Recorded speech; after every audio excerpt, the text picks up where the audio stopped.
السلام عليكم ورحمة الله تعالى وبركاته. إن الحمد لله نحمده ونستعينه ونستغفره ونؤمن به ونتوكل عليه ونعوذ بالله من شرور أنفسنا ومن سيئات أعمالنا من يهده الله فلا مضل له ومن يضلل فلا هادي له أي فلن تجد له وليا مرشدا ونشهد أن لا إله إلا الله وحده لا شريك له هو الذي لا ضد له ولا ند له لا مثل له ولا مثيل له لا وزير له ولا كفيل له لا شبه له ولا شبيه له لا ولد له ولا والد له وهو الواحد الفرد الصمد لم يلد ولم يولد ولم يكن له كفوا أحد ونشهد أن سيدنا ونبينا وحبيبنا وبشيرنا ونذيرنا وطبيبنا وطبيب أرواحنا وحبيبنا وحبيب ربنا محمدا عبد الله ورسوله أرسله بالحق بشيرا ونذيرا وداعيا إلى الله بإذنه وسراجا منيرا أما بعد فقد قال الله تعالى في كلامه المجيد وفي فرقانه الحميد أعوذ بالله من الشيطان الرجيم بسم الله الرحمن الرحيم ألهاكم التكاثر حتى زرتم المقابر إن الله وملائكته يصلون على النبي يا أيها الذين آمنوا صلوا عليه وسلموا تسليما اللهم صل على محمد وعلى آل محمد كما صليت على إبراهيم وعلى آل إبراهيم إنك حميد مجيد اللهم بارك على محمد وعلى آل محمد كما باركت على إبراهيم وعلى آل إبراهيم إنك حميد مجيد সকল প্রশংসার মালিককে আল্লাহ সকল ক্ষমতার উৎসকে আল্লাহ কেউ যেটা পারে না পারে কে আল্লাহ সে আল্লাহর জন্য পড়ছি আলহামদুলিল্লাহ সবাই পড়েন রব্বানা লাকাল হামদ حمدا كثيرا طيبا مباركا فيه يا ربي لك الحمد كما ينبغي لجلال وجهك وعظيم سلطانك لك الحمد بالإيمان লাকাল হামদু বিল ইসলাম, লাকাল হামদু বিল কোরআন। আমরা প্রশংসা করলাম কার? সব জায়গায় প্রশংসা করবেন কার? খাওয়ার সময়, ঘুমানোর সময়, সব সময় প্রশংসা চলবে শুধুমাত্র একজনের। চিল্লায় বলেন তিনি কে? এজন্য বিশ্বনবী আল্লাহর কাছে দোয়া করতেন, আল্লাহুম্মা জাআলনি শাকুরা ওয়া জাআলনি সাবুরা ওয়া জাআলনি ফি আইনি সগীরা ওয়া ফি আ'য়ুনিন নাসি কাবীরা। হে আল্লাহ, আপনি আমাকে শুকরগুজার বানান, আমি যেন আপনার বেশি বেশি প্রশংসা করতে পারি, আমি যেন আপনার বেশি বেশি শুকরিয়া আদায় করতে পারি। ওয়া জাআলনি সাবুরা, আমাদেরকে ধৈর্যশীল বানান। আর নিজের চোখে আমাকে আপনি ছোট বানান, গোটা বিশ্বের মানুষের চোখে আপনি আমারে বড় বানান। পড়েন আমিন। নিজের চোখে নিজের ছোট থাকতে হয়, ঠিক কিনা?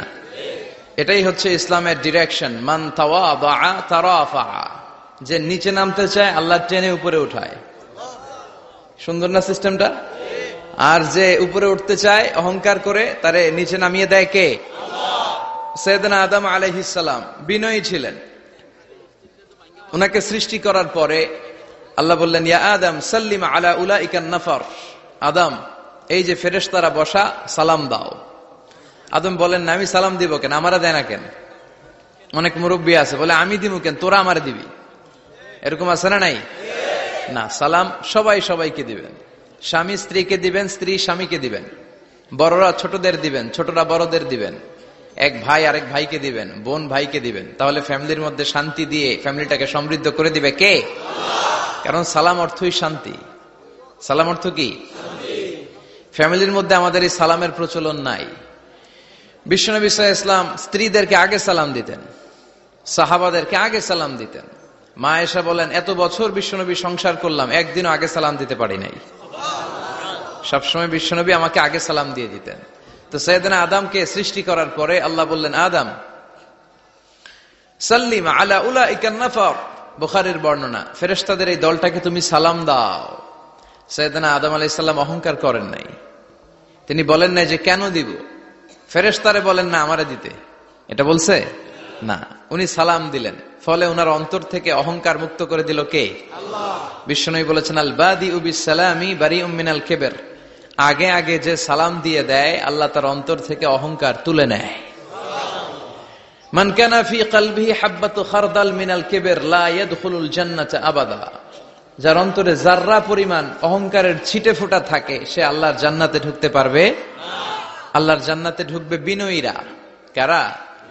যারা বিনয়ী, মুতাওয়াদি, হাম্বল, যাদের মধ্যে হাম্বলনেস আছে, যারা বিনয়ী, তারা জান্নাতে ঢুকবে। তো সাইয়েদনা আদম আলাইহিস সালাম বিনয়ের পরিচয় দিলেন, কিন্তু শয়তানকে আল্লাহ বললেন উসজুদু। শয়তানকে বললেন, শয়তান সেজদা দাও। ফেরেশতাদেরকে যখন অর্ডার করেছে সেজদা দাও, শয়তান বলল, আল্লাহ আমি সেজদা দিব না। অহংকার করলো, সে নিজে নিজে উপরে উঠতে চাইলো। সে বলল, খালাকতানি মিন নার ওয়া খালাকতাহু মিন তিন। আপনি আমাকে বানিয়েছেন আগুন দিয়ে, আগুনের ধর্ম উপরের দিকে ওঠা। আগুন জ্বালিয়ে দিলে লেলিহান শিখা কই যায়? উপরে যায়। ওয়া খালাকতাহু মিন তিন। আর আদমকে বানিয়েছেন আপনি মাটি থেকে, তা আমি কেন সেজদা দিব? আদমই না আমারে দিবে। আল্লাহ শয়তানকে চির জাহান্নামী বানিয়ে দিল। চিল্লায় বলেন ঠিক কিনা? আর বিনয়ের কারণে আদমকে আল্লাহ বানালেন আশরাফুল মাখলুকাত। কি বানালেন? সৃষ্টির সেরা। এজন্য নূরের ফেরেশতারাও সাইয়েদনা আদমকে সেজদা দিতে বাধ্য হয়েছে। চিল্লায় বলেন ঠিক কিনা? তুমি মাটির আদমকে প্রথম সৃষ্টি করিয়া ঘোষণা করিয়া দিলে শ্রেষ্ঠ বলিয়া, তাই তো নূরের ফেরেশতা করে আদমকে সেজদা। ঠিক কিনা? তাই তো নূরের ফেরেশতা করে আদমকে সেজদা। সবার চেয়ে সম্মান দিলে মাটির আদমকে। আল্লাহু আল্লাহু তুমি জাল্লে জালালুহু, শেষ করা তো যায় না গে তোমার গুণগান। আল্লাহু আল্লাহু, সুবহানাল্লাহ পড়েন। এজন্য আমরা যেন বিনয়ী হই, আমরা যেন নিজেকে ছোট মনে করি। আপনি নিজেকে ছোট মনে করলে আল্লাহ আপনাকে বড় বানায় দিবে। আর যদি নিজেই নিজেকে বলেন আমি বড় আল্লামা, আমি সব জানি, তাহলে আল্লাহ বলবে তোর স্থান হচ্ছে সবচাইতে নিচে। ঠিক কিনা? আবু নওয়াস একজন কবি ছিলেন। উনি বলেছেন, ওয়াকুল্লি মাইয়াদ্দাঈ ফিল ইলমি ফালসাফাতান হাবাসতা শাইআন ওয়া গাবাত আনকা আশিয়াউ। কেউ যদি তোমারে বলে যে আমি সব জানি, তুমি 2 আঙ্গুল দেখিয়ে বলো তুমি কিচ্ছু জানো না। তোমার শিখার অনেক বাকি। জাননেওয়ালার উপরও জাননেওয়ালাও আছে, ঠিক কিনা? এজন্য আমরা যেন বিনয়ী হই। বিনয়, হাম্বলনেস, আরবিতে বলে আত-তাওয়াদু, এটা খুবই জরুরি। এগুলো আমাদের মধ্যে এখন নাই। আমাদের মধ্যে ইগো প্রবলেম আছে না নাই? অহংকার, জেলাসি, অ্যারোগ্যান্স, এগুলো থেকে সম্মানিত ভাইয়ের আমাদেরকে বেরিয়ে আসতে হবে। দেখবেন সমাজে যারা খুবই হাম্বল, বিনয়ী, তাদেরকে সবাই পছন্দ করে না? আর অহংকারীদের কেউ পছন্দ করে না। সামনে সালাম দেয়, পিছনে গালি দেয়। কথা বলেন? এজন্য অহংকারী হবেন না বিনয়ী হবেন?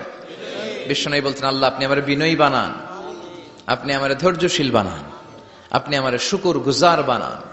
আমার চোখে আল্লাহ আপনি আমারে ছোট বানান, মানুষের চোখে আপনি আমারে বড় বানান। পড়েন আমিন। আজকের মাহফিলে আসতে পেরে আমরা খুশি না বেজার? শেষ পর্যন্ত থাকবেন তো? না মাঝখানে ওঠা বসা করবেন? ওঠা বসা করবেন? ওঠা বসা করেন না। বড়ইয়া কৃষ্ণপুর আল ইসলাহ যুব সমাজের উদ্যোগে 3য় বার্ষিক তাফসীরুল কোরআনের মাহফিল। এই গ্রামের নামই তো বড়ইয়া কৃষ্ণপুর না? আমি ছোটবেলায় এসেছিলাম কয়েকবার এই গ্রামে। এটা আমার কি বলে নানার শ্বশুর বাড়ি আর কি, আমার নানির বাবার বাড়ি। তো আমি ছোটবেলায় এসেছিলাম, নৌকা দিয়ে আসতাম আমরা। এখানে একটা গোখরার বিল আছে বোধহয়, কি নাম? গোরগার জলা, গোরগার বিল। তো এখানে কি গোখরা সাপ পাওয়া যেত নাকি আগে? বিলটা অনেক বড় ছিল, এখানকার মাছ এসে আমরা খেতাম। সুন্দর একটা এলাকা ছিল। তো এখনো কি আছে জলাটা? বর্ষাকালে পানি হয়? আচ্ছা, পত্রিকা তো একবার একটা রিপোর্ট হয়েছিল গোখরার জলা নিয়ে। এটা বাংলাদেশের ওয়ান অফ দ্য বিগেস্ট জলা, অনেক বড় একটা জলা, অনেক পানি হয় বর্ষাকালে। এলাকার লোকেরা খুব ধর্মপরায়ণ, ধর্মপ্রাণ। যারা এই প্রোগ্রামের অ্যারেঞ্জ করেছে আমি তাদেরকে আন্তরিক শুকরিয়া জানাই। যারা আপনারা অনেক দূর দূরান্ত থেকে, একজন তো এসে বললেন যে আমি চট্টগ্রাম থেকে এসেছি, কেউ বললো যে আমি পুরান ঢাকা থেকে এসেছি, অনেকে অনেক জায়গা থেকে এসেছেন। আলহামদুলিল্লাহ, এটা একটা ভালো সাইন। এটা it's a very good and positive sign যে কোরআনের কথা যেখানে হয় এখানে মানুষ জড়ো হয়। বানের পানির মতো ঢল নামে মানুষের। আগে যাত্রাপালা হইতো, গানের কনসার্টও এখন কমতে শুরু করছে, ঠিক কিনা? ওই জায়গাটা দখল করে নিছে কোরআনের তাফসীর। এটাই প্রমাণ করে আগামীর বাংলাদেশ ইসলামের বাংলাদেশ। চিল্লায় বলেন ঠিক কিনা? ইসলামের বিজয়কে কেউ ঠেকায় রাখতে পারবে না। ইসলামের বিজয় অবশ্যম্ভাবী। গোটা বিশ্বব্যাপী ইসলামের গণজোয়ার। ডাচ পলিটিশিয়ান একটা ইসলাম ধর্ম গ্রহণ করছে না? আগে বলতো Islam is a lie, Quran is a poison. কোরআন নাকি বিষ আর ইসলাম নাকি মিথ্যা। আল্লাহ মহাসত্যটা এখন ওর অন্তরে ঢুকাই দিচ্ছে। এরকম কত পলিটিশিয়ান, কত সিঙ্গার, কত ডান্সার, কত সেলিব্রিটি, কত ক্রিকেটার, কত প্লেয়ার, কত যুগশ্রেষ্ঠ মানুষ এরকম কালিমা পড়ে পড়ে মুসলমান হয়ে যাচ্ছে। সব নিউজগুলো আসে না, কারণ এই নিউজগুলো মিডিয়াতে কাভার হলে গোটা বিশ্বব্যাপী তোলপাড় শুরু হয়ে যাবে, ঠিক কিনা? ওরা ওই দিক দিয়ে আমাদের বিরুদ্ধে প্রচারণা চালায় যে ইসলাম মানে হচ্ছে জঙ্গিবাদ, ইসলাম মানে হচ্ছে সন্ত্রাসবাদ। এগুলো বলতে বলতে ইউরোপ আমেরিকার যে সাধারণ নাগরিক, ওদের কান ওরা ঝালাপাড়া করে ফেলছে। ইউরোপ আমেরিকার খ্রিস্টান নাগরিকরা ভাবলো ঘটনা কি, ইসলামের ব্যাপারে এত কথা কেন? What is Islam? এটা আবার কি? Let's check in Google. একটু চেক করি গুগলে, বুক ফেয়ার গুলোতে কিছু বই পড়ে দেখি ইসলাম সম্পর্কে। ওরা পড়তে শুরু করলো। আমাদের বিরুদ্ধে অপপ্রচার চালালে এটা আমাদের পক্ষের প্রচারণা হয়ে যায়, ঠিক কিনা? ওরা জানতে পড়তে শুরু করলো। অনেকে ইসলাম দ্বারা ইমপ্রেসড, অনেকে impressed, convinced. Now they accepted Islam, they converted to Islam. তারা খ্রিস্ট ধর্ম ছেড়ে দিয়ে মুসলমান হয়ে কালিমা পড়ে নিয়েছে। এই বাণীটা একটা বিপ্লবী বাণী, লা ইলাহা মুহাম্মাদুর। ঝিনুকের ভেতর লুকিয়ে থাকে যেমন মতি, ঝিনুকের ভেতর লুকিয়ে থাকে যেমন মতি, কালমা শাহাদাতে আছে আল্লাহর জ্যোতি, কালমা শাহাদাতে আছে আল্লাহর জ্যোতি। সুবহানাল্লাহ পড়ে। এটার মধ্যে একটা লাইট আছে, লাইট স্পার্ক করে, এটা জ্যোতি। এটা আল্লাহর নূর। এটা যারা অন্তরে একবার প্রবেশ করতে পারে সে সত্য ছাড়া চোখে আর কিছু দেখে না। এই কালেমার পক্ষে শক্তি যারা, তারা সত্য আর ন্যায়ের পক্ষে চিল্লায় বলেন ঠিক কিনা। এটা পৃথিবীর সবচাইতে শ্রেষ্ঠ জিকির, আফদলু জিকির লা ইলাহা ইল্লাল্লাহ। আবার বিশ্বনবী বললেন, মান ক্বালা লা ইলাহা ইল্লাল্লাহ সিদকান মিন কলবিহি দাখালাল জান্নাহ। অন্তর থেকে একনিষ্ঠতার সাথে একবার যে লা ইলাহা পড়বে, ওই লোকটা জান্নাতে প্রবেশ করবে।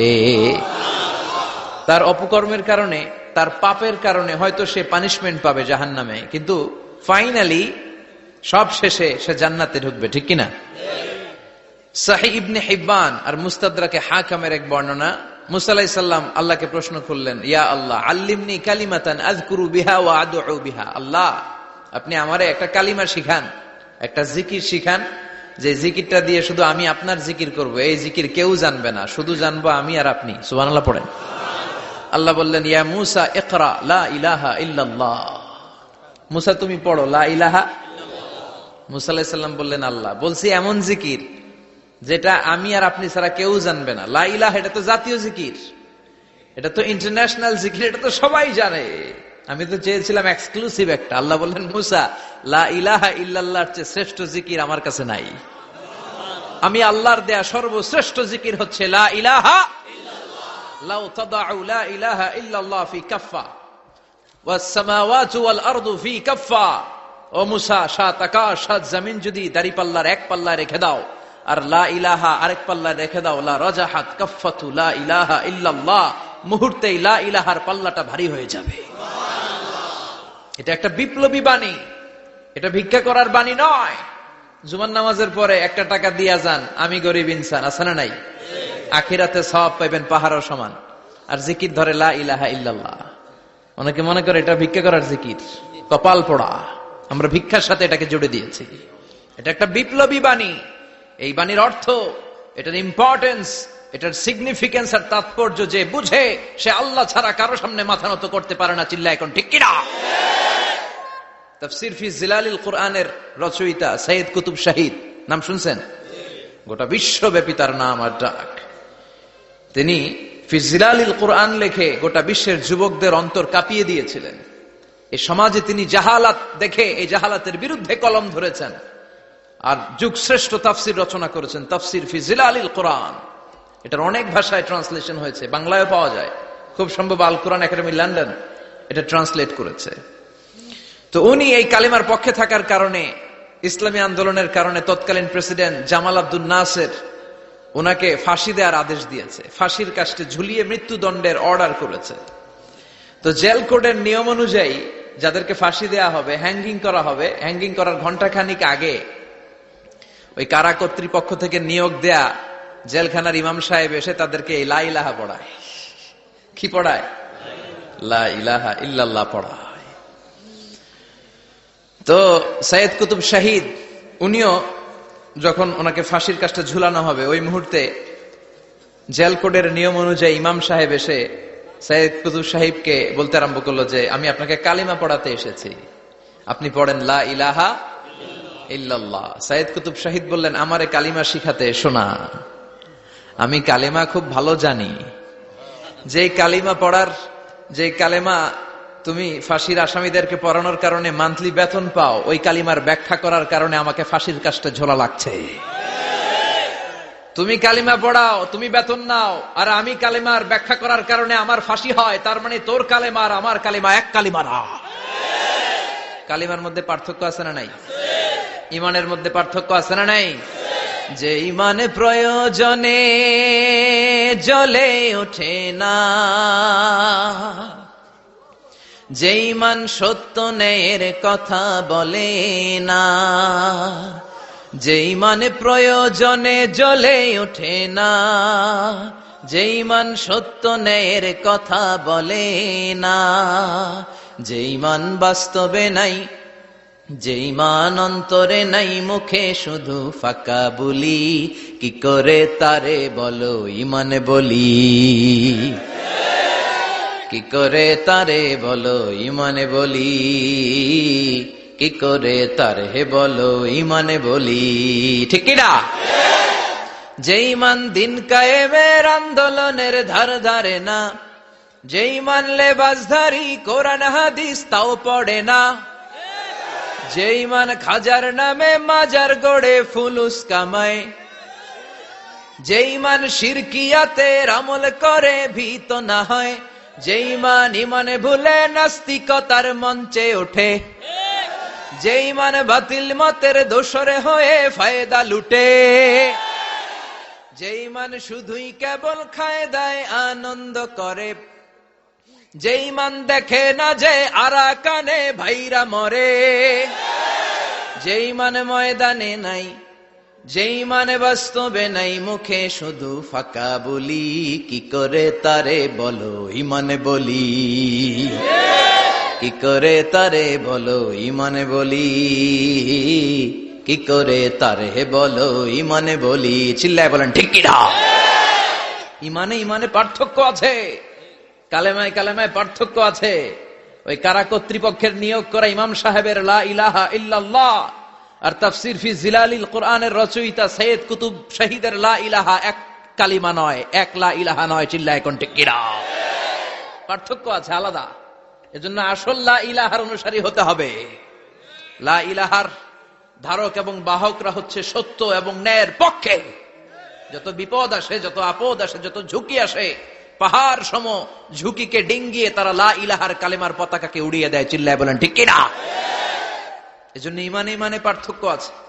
আমরা যেন আসল ইমানদার হতে পারি, আল্লাহ তৌফিক দাও। আরো জোরে পড়েন আমিন। আমরা সব সময় যেন আল্লাহর জিকির দিয়ে হৃদয়টাকে সিক্ত রাখতে পারি, তুমি তৌফিক দাও। বিষ্ণু বলেছেন লা ইয়াজালু লিসানুকা রাতবান মিন যিকরিল্লাহ, তোমার জিহ্বাটা যেন আল্লাহর জিকিরে সব সময় ভিজা থাকে। কি থাকে? সব সময় যেন পড়ি সুবহানাল্লাহ, আলহামদুলিল্লাহ, লা ইলাহা ইল্লাল্লাহ। সব সময় যেন আমরা পড়ি আল্লাহু আকবার। বিষ্ণু বললেন আহাব্বুল কালাম ইলাল্লাহি আরবাহ। খেয়াল রাখবেন, আল্লাহর কাছে সবচেয়ে প্রিয় কথা চারটা। কয়টা? আহাব্বুল কালামি ইলাল্লাহি আরবাহ। আল্লাহর কাছে সবচাইতে প্রিয় কালাম হচ্ছে চারটা। লা ইয়াদুররুকা বিআইয়িহিন্না বাদাতা।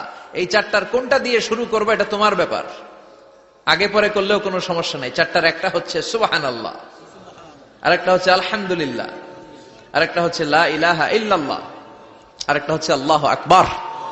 এজন্য সব সময় আল্লাহর জিকির করতে রাজি আছেন তো? আল্লাহরে ডাকতে রাজি আছেন? ফাযকুরুনি ওয়াশকুরুলি। আল্লাহ বলেন যদি আমার জিকির করো আমিও তোমাদের জিকির করি, যদি আমার স্মরণ করো আমিও তোমাদের স্মরণ করি। আবার বিশ্বনবী বললেন, আল্লাহ ঘোষণা দেন ফাইন যাকারানি ফি নাফসি যাকারতুহু ফি নাফসি। আমার বান্দা যদি একা একা আমার জিকির করে আমিও আমার বান্দাকে একা একা স্মরণ করি।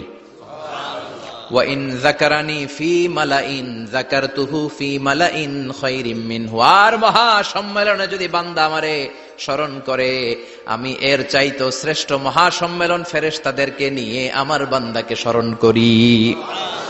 ওয়া ইন তাকাররাবা ইলাইয়া শিবরান তাকাররাবতু ইলাইহি যিরাআন।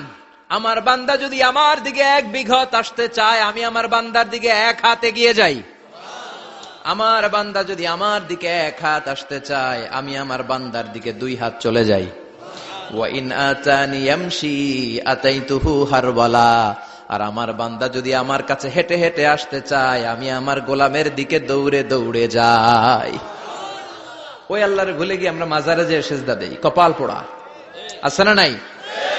দোদেল বান্দা কালমা চোর, না পায় শ্মশান না পায় ঘোর, দিন থাকিতে আয়রে পথে ছাইড়া দে ভণ্ডামি ভণ্ডামি ভণ্ডামি ভণ্ডামি, ছাইড়া দে ভণ্ডামি। ঠিক না? এই ভণ্ডামির সাথে আমাদের সম্পর্ক আছে? মাজার পূজার সাথে ইসলামের কোন সম্পর্ক আছে? নামাজ কালাম পড়ে না ইবলিশ শয়তানের নানা। আছে না নাই? এলাকায় মনে হয় নাই, অনেক জায়গায় আছে দেখবেন লাল সালু দিয়ে ইয়া উঁচু করা। সাইয়েদনা আলীকে মদিনায় বিশ্বনবী পাঠালেন আর বললেন যত উঁচু মাজার দেখো ভেঙে মাটির সাথে গুড়িয়ে দাও। কবরস্থান উঁচু হবে না, কবর হবে সমান। এটাকে সেফটি দেওয়ার জন্য, সিকিউরিটি দেওয়ার জন্য আপনি চারদিকে সিম্পল বেড়া বা দেয়াল দিতে পারেন যাতে গরু ছাগল যে এই কবরের অসম্মান না করে। আমরা আশরাফুল মাখলুকাত, আমরা বেঁচে থাকলেও যেমনি সম্মান আছে আমাদের, মরে গেলেও সম্মান আছে না নাই? আল্লাহ বললেন ওয়ালাকাদ কাররামনা বানি আদম, আমি বনি আদমের সম্মান বাড়িয়ে দিয়েছি। জীবিত অবস্থায় যেমনি সম্মান, মরে গেলেও সম্মান, ঠিক কিনা? বিশ্বনবী দেখলেন একটা লাশ যাচ্ছে, লাশ দেখে নবী দাঁড়িয়ে গেলেন। সাহাবারা বললেন ইয়া রাসূলুল্লাহ ইন্নাহু ইয়াহুদ, এটা ইহুদির লাশ। দাঁড়ালেন কেন? বসেন। বিশ্বনবী বললেন আওয়ালাইসাত নাফসান, এটা কি মানুষ না? এটা হোক না ইহুদি, হোক খ্রিস্টান, হোক নাস্তিক, এটা তো মানুষ। আমি তো মানুষকে সম্মান দিয়েছি। I have dignified the status of the sons of Adam. আমি বনি আদমের সম্মানকে বাড়িয়ে দিয়েছি। সবার উপরে মানুষ সত্য, তাহার উপরে নাই। এজন্য কবরকে সিকিউরিটি দিতে হবে, কিন্তু গম্বুজ বানানো যাবে? লাল সালু দেয়া যাবে? মাজারে আগরবাতি দেয়া যাবে? মোমবাতি, মশারি, অনেক মাজারের উপরে লম্বা মশারি টাঙানো আছে না নাই? ওর বাবারে মশাই কামড়ায়, কত বড় ডাকাত। তো মশাই যদি নিজ থেকে তাড়াইতে না পারে, ও তোমারে কি করবে? কথা বলেন। মশা তাড়াতে পারে না নিজের গা থেকে, তোমারে কি বাঁচাবে? দেখবেন যে লোকটা মাজারে মশারি দেয়, ওর বাবার ডেঙ্গু জ্বর, ওর বাপেরে মশাই খায়, ওর মারে মশাই খায়। গোটা বিশ্বের সবগুলো আল্লাহর ওলি যদি একটা গ্লাসের পানিতে ফু দেয়, আর আপনার মা যদি আপনার মাথার মধ্যে হাত বুলিয়ে দেয়, আপনার মা যদি আপনার বুকে একটা ফু দিয়ে দেয়, সব পীর সাহেব একদিকে, মায়ের দোয়া আরেকদিকে। মায়ের দোয়া মুহূর্তে আল্লাহর আরশে পৌঁছে যাবে। এজন্য বিশ্বনবী বলতেন সালাসু দাওয়াতিন মুস্তাজাবা, তিনটা দোয়া আল্লাহ কবুল ফিরিয়ে দেন না। এক নম্বরে হচ্ছে দাওয়াতুল মুসাফির, সফর অবস্থায় দোয়া করলে কবুল করে কে? আল্লাহ। দুই নম্বরে দাওয়াতুল মাজলুম, অত্যাচারিত ব্যক্তির দোয়া কবুল করে কে? তিন নম্বরে দাওয়াতুল ওয়ালিদাইনি লিওয়ালাদিহি, মা বাবা যখন হাত তুলে ছেলে মেয়েদের জন্য আল্লাহর কাছে দোয়া করে, ওই দোয়াটাও কবুল করে কে? মাজারে মশারি দিবেন? লাল সালু দিবেন? আগরবাতি, মোমবাতি, কোন মানত? মাজারে মানত করা যায় না। ইন্নী নাযারতু লিররহমানি সাওমা, মানত করতে হয় রহমানের নামে। মানত হবে একজনের নামে, চিল্লায় বলেন তিনি কে? আল্লাহ। এজন্য মাজারে কিছু দেয়া যাবে না। এই ভণ্ডামি গোটা বাংলাদেশ ব্যাপী। আমরা বলে যাচ্ছি যতটুকু শুধরানোর শুধরাবে। হেদায়েত দেওয়ার মালিক একজন, চিল্লায় বলেন তিনি কে? আল্লাহ। অনেক পীর আছে এরকম ভণ্ড পীর, সারা বছরে নাকি একবারও গোসল করে না। 365 দিনে ওর গোসলের রুটিন একদিন, আর ওই একদিনের গোসলের পানি মুরিদরা সব খাইয়া শেষ করে ফেলায়। নাউজুবিল্লাহ কইবেন না? নামাজ কালাম পড়ে না, ইবলিস শয়তানের নানা, ধর্মের একখান খুঁটি ধইরা কয়দিন করবা হয়রানি। ভণ্ডামি ভণ্ডামি ভণ্ডামি, ছাইড়া দে ভণ্ডামি। দোদেল বান্দা কালমা চোর, না পায় শ্মশান না পায় ঘোর, দিন থাকিতে আয়রে পথে ছাইড়া দে ভণ্ডামি। ভণ্ডামি ভণ্ডামি ভণ্ডামি, ছাইড়া দে ভণ্ডামি। চিল্লায় বলেন ঠিক কিনা? এগুলোর সাথে আমাদের কোনো সম্পর্ক নেই। ইসলাম হচ্ছে সহজ। আদ-দীনু ইউসরুন লা উসরা ফি, আদ-দীনু ইউসর, দিন সহজ। এত জনের কাছে যাওয়া লাগবে না। আপনি ওই জেলায় যে ওই মাজারে মানত করা লাগবে না, আপনার সিলেটে যাওয়া লাগবে না, আপনার খানজানালির কাছে যাওয়া লাগবে না, আপনার কোথাও যাওয়া লাগবে না। আপনি বাড়ির পাশের মসজিদে পড়ে সেজদা দেন, মুহূর্তে দোয়া কবুল করে নিবে কে? আল্লাহ। রব্বুল আলামিন বলে গোলাম আমারে ডাকস না কেন? তোর ডাকে সাড়া দেওয়ার জন্য আমি 24 আওয়ার্স রেডি। দুনিয়ার বুকে কোনো বিষয় নিয়ে যদি আমরা বারবার যাই, দুনিয়াতে লোকজন রেগে যায়, ঠিক কিনা? আমি ওনার কাছে গেলাম, ভাই আজকে একটা বিপদে পড়ছি, 500 টাকা দেন, দিয়ে দিল। এরপরের দিন আবার গেলাম, দিল। পরশু দিল, তরশু গেলে শেষা দিয়ে দিব, একটা মাইট দিয়ে দিব, ঠিক কিনা? কি পাইছো তুমি? প্রতিদিন 500 টাকা। বারবার কোন একটা ইস্যু নিয়ে কারো কাছে যাওয়া যায় না, এটা লজ্জার বিষয়, ঠিক কিনা? কিন্তু আল্লাহর বিষয়টা উল্টো। সুনানে তিরমিজির বর্ণনা, ইন্নাহু মান লাম ইয়াসআলিল্লাহ ইয়াগদাব আলাইহি, কোন বান্দা যদি কোনো বিষয় নিয়ে, কোনো ব্যাপার নিয়ে আল্লাহর কাছে বারবার না চায়, না যায়, আল্লাহ তার উপর রেগে যায়। এজন্য আল্লাহর কাছে বারবার চাওয়ার দরকার আছে না নাই? আপনার মনের জ্বালা যন্ত্রণা পূরণ করে দিতে পারে কে? এটার নাম তাওহীদ। এক আল্লাহ কেন্দ্রিক হওয়া, আল্লাহ সেন্টার্ড। আমাদের সবকিছু হবে আল্লাহ কেন্দ্রিক।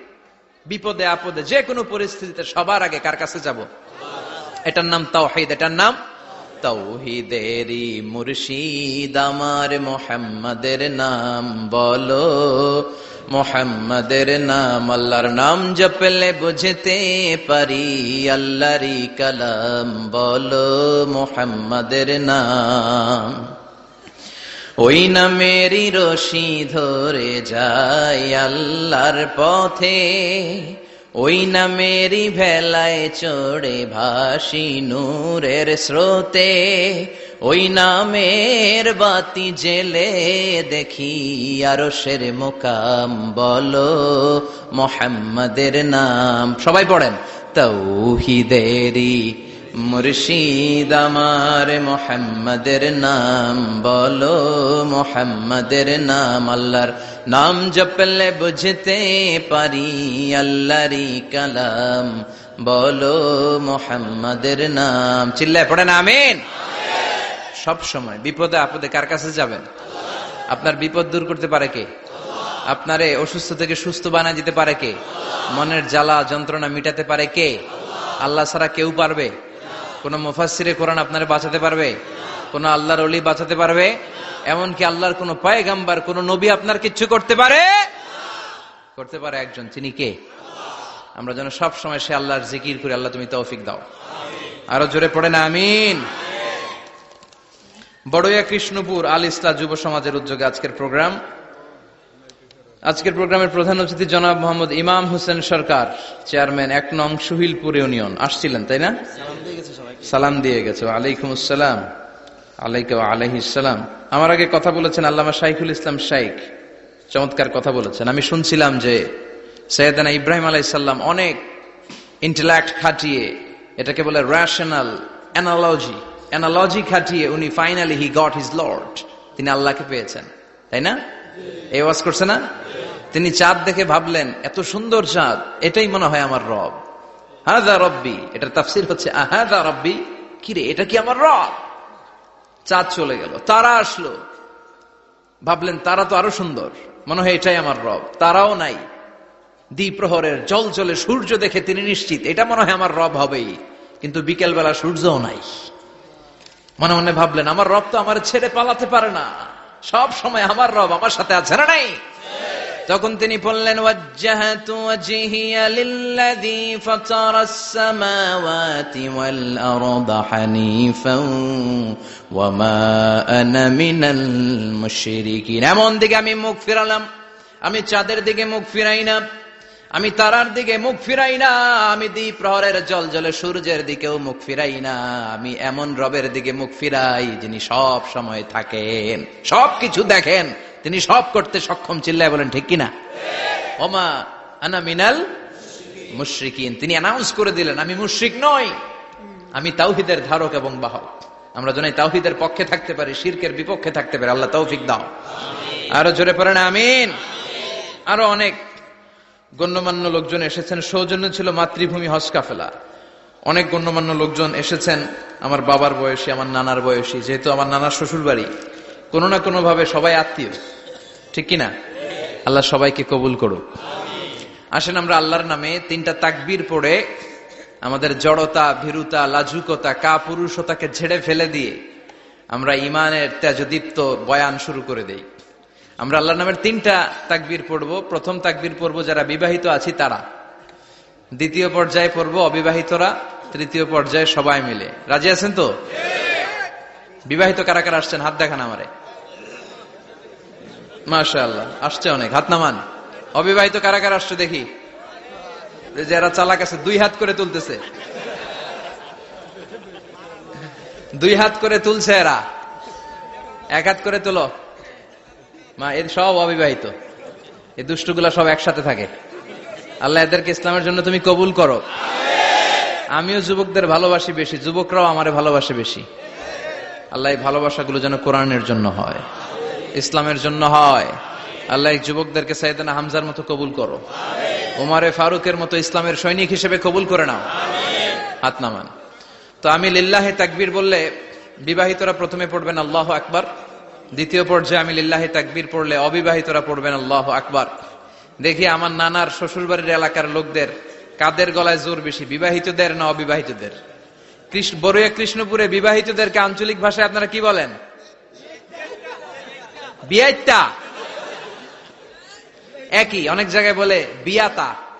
তারপর নোয়াখালীতে না কোন জায়গায় শুনলাম বিতি, বিতি আর আবিতি, এখানে বিয়াইতা আর আবিয়াইতা। তো শুরুতে বিবাহিতরা তাকবীর পড়বেন, শুরুতে বিবাহিতরা রেডি হয়ে যান। আপনারা রেডি? আপনারা প্রথমে তাকবীর পড়েন, লিল্লাহি তাকবীর,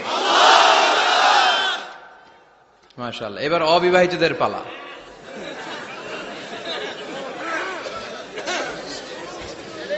অবিবাহিতরা রেডি? ওরা কাশি দিয়ে গলা ঠিক করে নিতেছে, মাশাআল্লাহ। এবার অবিবাহিতদের পালা, পড়ো তাকবীর, লিল্লাহি তাকবীর, মাশাআল্লাহ মাশাআল্লাহ। আপনারাও দিছেন? মুরব্বী কাছে আমরাও দিছি, ঠিক আছে। এবার সবাই মিলে 3টা তাকবীর পড়ে, লিল্লাহি তাকবীর, লিল্লাহি তাকবীর, লিল্লাহি তাকবীর। আল্লাহ আমাদের স্লোগানগুলো কবুল করো, তোমার এই নামের তাকবীর যেন আমরা সব সময় দিতে পারি। এই তাকবীর কিন্তু আল্লাহর কাছে খুব পছন্দনীয়। আমি একটু আগে বলছিলাম না যে আহাব্বুল কালামি ইলাল্লাহি আরবা, আল্লাহর কাছে সবচেয়ে প্রিয় বাক্য 4টা, এর মধ্যে একটা হচ্ছে আল্লাহু আকবার। 4টার একটা কি? সব সময় এই তাকবীরের সাথে থাকবেন তো? যারা এই তাকবীর পড়ে তাদের সাথে থাকবেন সবাই? আল্লাহ তৌফিক দাও। আমি আমার খুতবার শুরুতে সূরাতুত তাকাসুরের প্রথম 2 আয়াত তেলাওয়াত করেছি। এই সূরার মধ্য দিয়ে আল্লাহ তাআলা কি মেসেজ আসলে আমাদেরকে দিতে চাইলেন আমি আপনাদের সাথে অল্প কিছু সময় শেয়ার করব, ইনশাআল্লাহ। পড়েন। এই সূরার মূল মেসেজ হচ্ছে আমরা এই পৃথিবীতে থাকতে আসি নাই, চলে যাব আমরা। কেউ আমরা থাকতে পারবো? We have to go back to you, Lord. We have to go back to our Lord.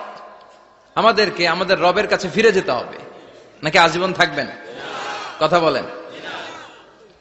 চলে যেতে হবে। কখন যে কে চলে যায় তার কোনো ঠিক নাই, হ্যাঁ, কেউ জানি না, কিন্তু এতটুকু জানি যে চলে যাব।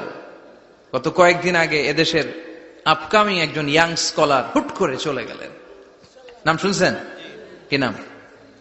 হ্যাঁ, শাহাদাত ফয়সাল। আমাদের বয়সী বা আমাদের চেয়ে ছোট, আপকামিং মধ্যম পন্থার একজন আলেম ছিল, চলে গেল। অনেক আশা ভরসা ছিল অনেকের তার উপর যে সে he is an upcoming scholar, সে মধ্যমপন্থী। ডক্টর আব্দুল্লাহ জাহাঙ্গীর স্যারের নাম শুনেছেন? ভাল লাগে না কথাগুলো শুনলে? হৃদয়টা ঠান্ডা হয়ে যায়। কারো পক্ষপাতিত্বে যায় না, যেটা হক, যেটা সমাজের জন্য কল্যাণকর সেটার কথা বলে। এই মাঝামাঝি থাকতে পারাটা সবচেয়ে কঠিন, ঠিক কিনা? আল্লাহ বলেছেন ওয়াকাযালিকা জাআলনাকুম উম্মাতান ওয়াসাতান লিতাকুনু শুহাদা আলান নাস, তোমাদেরকে হতে হবে উম্মাতান ওয়াসাতান, মধ্যমপন্থী উম্মাত, মাঝামাঝি থাকতে হবে। কিন্তু আমরা এদেশে মার্জিনালাইজ করে ফেলি, বুঝতে পেরেছেন? এক প্রান্তে চলে যাই। যারা চরমনায়ের মুরিদ অন্যদেরকে আর দেখা যাবে না, যারা সরসিনার মুরিদ এরাই সব, অন্যদিকে যাওয়া যাবে না। যারা জামাত ইসলাম অন্যদিকে আর যাওয়া যাবে না। যারা হেফাজতে ইসলাম অন্য কারোর মধ্যে আর হক নাই। যারা আহলে হাদিস এরা তো সব নিয়েই গেছে, সব হক সুন্নাহ এদের কাছে, কারো মুখের কোনো কথা এদের কাছে কোনো দাম নাই। আপনি যত হকের কথা বলেন এদের দলেই নাকি ঢুকতে হবে। তো আমার এই দেশে সুন্নি ভাইরা গালি দেয় আহলে হাদিস বলে, আবার আহলে হাদিসরা আমার গালি দেয় সুন্নি বলে, বুঝতে পেরেছেন? মাঝামাঝি থাকাটা এই বাংলাদেশে খুব কঠিন, কিন্তু আপনাকে মাঝামাঝি থাকতে হবে। আপনাকে ওয়াসাতিয়ার পদ্ধতিতে আসতে হবে, উম্মাতান ওয়াসাতা, মাঝামাঝি। মাঝামাঝি, ডানেও না বায়েও না, সিরাতুল মুস্তাকিমে ডান বাম নাই, এটা সোজা। এই রাস্তা একবার যদি উঠে যান এই রাস্তা শেষ হয়ে যাবে জান্নাতুল ফেরদাউসের ভিতরে। চিল্লায় বলেন ঠিক কিনা? এজন্য আমরা যেন মিডল পাথ ধরি, আমরা যেন কট্টর না হই, আমরা যেন মাঝামাঝি হই। আপনি তাবলিগ করতে পারেন, করেন, খুব ভালো। তাবলিগের ভাইদের একটা ভালো গুণ হচ্ছে নিজের খেয়ে নিজের পরে ইসলামের দাওয়াত দেয়, ঠিক কিনা? নিজের টাকা ভেঙে দাওয়াত দিচ্ছে, তো তাদের কারণে অনেকে কালিমা শিখছে, অনেকে নামাজ শিখছে, তাদেরও কন্ট্রিবিউশন আছে না নাই? তো যারা তাবলিগ করেন আপনি মনে করবেন না যে সব হক সব সত্য, শুধু আপনি হকের ডিলার এটা মনে করবেন না। সব সত্য হক এটা আপনার বাবার দাদার সম্পত্তি এটা মনে করবেন না। সব দলের মধ্যে হক থাকতে পারে, বরং সব দলের ভালো ভালো জিনিসগুলো নিয়ে নিজেকে সাজানো দরকার। কথা বলেন। জামাত ইসলামের মতো, হেফাজতে ইসলামের মতো আন্দোলনের স্পিরিট থাকতে হবে। চিল্লায় এখন ঠিক কিনা? আমার সুন্নি ভাইদের মতো নবীর প্রেম অন্তরে থাকতে হবে। চিল্লায় এখন ঠিক কিনা? তাবলীগের ভাইদের মতো হৃদয়ে ইখলাস থাকতে হবে। এই সবগুলোর সমন্বয় হচ্ছে ইসলাম, সবগুলোর সমন্বয় ইসলাম। এজন্য কখনো মনে করবেন না যে আমি একদল করি তার মানে অন্য সব দল মনে হয় বাতিল, ওগুলো মনে হয় মুসলমান না, ওগুলো আমার চোখেই ধরে না। এটা ঠিক না, এটা ইহুদিদের স্বভাব। ইহুদিরা শুধুমাত্র হকের ডিলার মনে করতো নিজেদেরকে, ইহুদি ছাড়া বাকি কাউরে ওরা চোখে দেখতে পারতো না। এজন্য আমরা কি কট্টরপন্থী হব না মধ্যমপন্থী? চিল্লায় বলেন, কট্টরপন্থী না মধ্যমপন্থী? আল্লাহ আমারে যতদিন বাঁচিয়ে রাখে আমি মধ্যম পন্থার কথা বলেই যাব, up to my death. It's my mission, it's my vision. এটাই আমার লক্ষ্য, যে মধ্যম পন্থার ইসলামকে প্রমোট করা, যেটা বিশ্বনবীর ইসলাম, যেটা মদিনার ইসলাম, যেটার মধ্যে বাড়াবাড়ি নাই, ছাড়াছাড়ি নাই। ঠিক কিনা? আল্লাহ তুমি আমাদেরকে বুঝার তৌফিক দান করো। সূরার নাম হচ্ছে সূরাতুত তাকাসুর। চিল্লায় বলেন কি নাম? এই সূরার সেন্ট্রাল সাবজেক্ট ম্যাটার হচ্ছে we have to go back to our Lord. আমাদেরকে ফিরে যেতে হবে আমাদের রবের কাছে। আমরা কেউ আজীবন থাকতে আসি নাই। থাকতে পারবো আজীবন? দাদা চলে গেল, বাবা চলে গেল, মা চলে গেল, মামা চলে গেল, খালু চলে গেল, এরপর আমাদের টনক নড়ে না, তাই না? পাগল পড়া হয়ে আছে এই পৃথিবীর জন্য। মরতে যে হবে এটা ভাববার সময়টুকু আমাদের নেই। আমরা ব্যস্ত আমাদের ক্যারিয়ার নিয়ে, আমাদের লাইফ নিয়ে, আমাদের সমাজ নিয়ে, আমাদের ফ্যামিলি নিয়ে, আমাদের সন্তান আর সম্পদ নিয়ে আমরা super busy. We are leading a very super busy life. We don't have even a single time to think about death. মৃত্যু নিয়ে ভাবার একটা মুহূর্ত আমাদের নাই। কিন্তু পৃথিবীর সবচাইতে সুনিশ্চিত বিষয় হচ্ছে মৃত্যু। ঠিক কিনা? The most certain thing in our life is death. আমাদের জীবনের সবচাইতে সুনিশ্চিত বিষয় হচ্ছে মরণ। মরবই আমরা। And the most uncertain thing in our life is the time of death. আর আমাদের জীবনের সবচেয়ে অনিশ্চিত বিষয় হচ্ছে মৃত্যুর সময়। আমরা জানি না। মরবো যে এটা জানি, জানেন না? কিন্তু কখন মরবো এটা জানি? এই সূরাটা আপনারে এই জিনিসটা জানান দিতে এসেছে যে দুনিয়ার সম্পদ, লোভ, লালসা এগুলো নিয়ে পড়ে থেকো না। এই যে আমাদের ফ্যামিলি, আমাদের বাচ্চা কাচ্চা, আমাদের এত টাকা পয়সার হিসেব, মাস শেষে বাড়ি ভাড়া, গ্যাসের বিল, এইটা সেটা, আপনি কি মনে করছেন যে আপনি চলে গেলে এগুলো থেমে থাকবে? কিছুই থেমে থাকবে না, সব চলবে আগের মতো, থাকবেন না আপনি। এজন্য শাহাদাত ফয়সাল ওনার ফেসবুকে সর্বশেষে লিখে গিয়েছিল, আমি হীন দুনিয়া, মানে এমন দুনিয়া যেটাতে আমি নাই। সব চলে, সকাল গড়িয়ে বিকেল হয়, শীত শেষে গ্রীষ্ম আসে, দিন শেষে রাত নামে, সব চলে, নাই শুধু আমি। চিল্লায় বলেন ঠিক কিনা? তো এজন্য এগুলি একটু ভাবেন। অনেক ব্যস্ত আমরা। এই দুনিয়ার পুরো জীবনটা এটা হচ্ছে লালসাময় একটা জীবন। লোভ, মরিচিকা, মায়াজাল, এই মায়াজালে আমরা আটকে আছি। ফলে মৃত্যুর কথা আমরা ভুলে গিয়েছি। পাগলের মতো ছুটছি, আরো টাকা লাগবে, আরো খ্যাতি লাগবে, আরো যশ লাগবে, আরো দাপট লাগবে আমার। এত টাকা দিয়ে কি হবে? এত সম্পদ দিয়ে কি হবে? এত ব্যস্ততা দিয়ে কি হবে তোমার? স্টপ, থামুন, অনেক হয়েছে, আন্না, থামুন। Take a rest, take a breath and think about death. Think that you have to go back to your Lord. একটু বসেন না, একটু ভাবেন যে আমাকে চলে যেতে হবে, চলে যেতে হবে। এই কোলাহল, এই ব্যস্ততা এগুলো থাকবে, থাকবো না আমি। সাইয়েদনা ওমর ফারুক বলেছেন, মুতু ক্বাবলা আন তামুতু, মরার আগে একবার মরো। হাসিবু ক্বাবলা আন তুহাসাবু আলাইকুম, তোমার হিসাব নেওয়ার আগে তুমি একবার নিজের হিসাবটা করো না। কাগজ বের করে একটু লিখো না কি কি ভালো কাজ করছিলা, যেগুলো দিয়ে নাজাতের ওয়াসিলা হতে পারে, 1 2 3, আর কি কি আকাম কুকাম করছো দেখো না, লিখে দেখো তোমার অবস্থাটা কি। মরার আগে একবার মরো। মরার আগে খাটের মধ্যে শুয়ে শটান করে চোখ বন্ধ করে একবার মরার ভান করে দেখেন কেমন লাগে।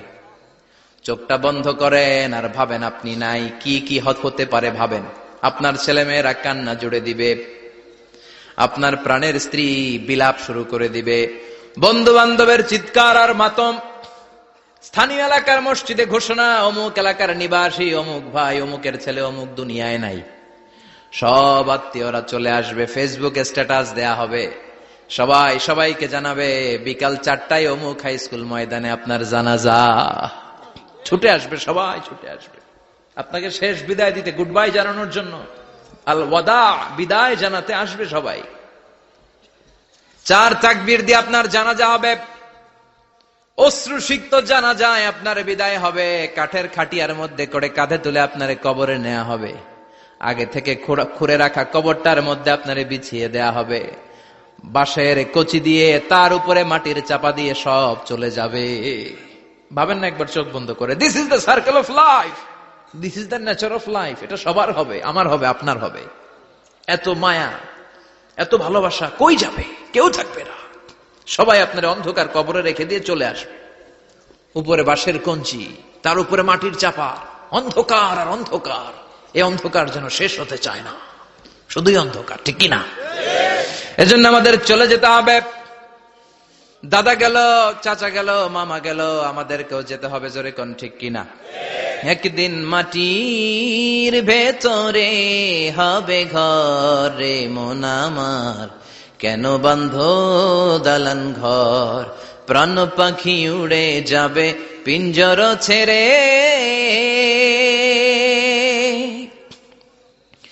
ধরা ধামে সবই রবে, তুমি যাবে চলে।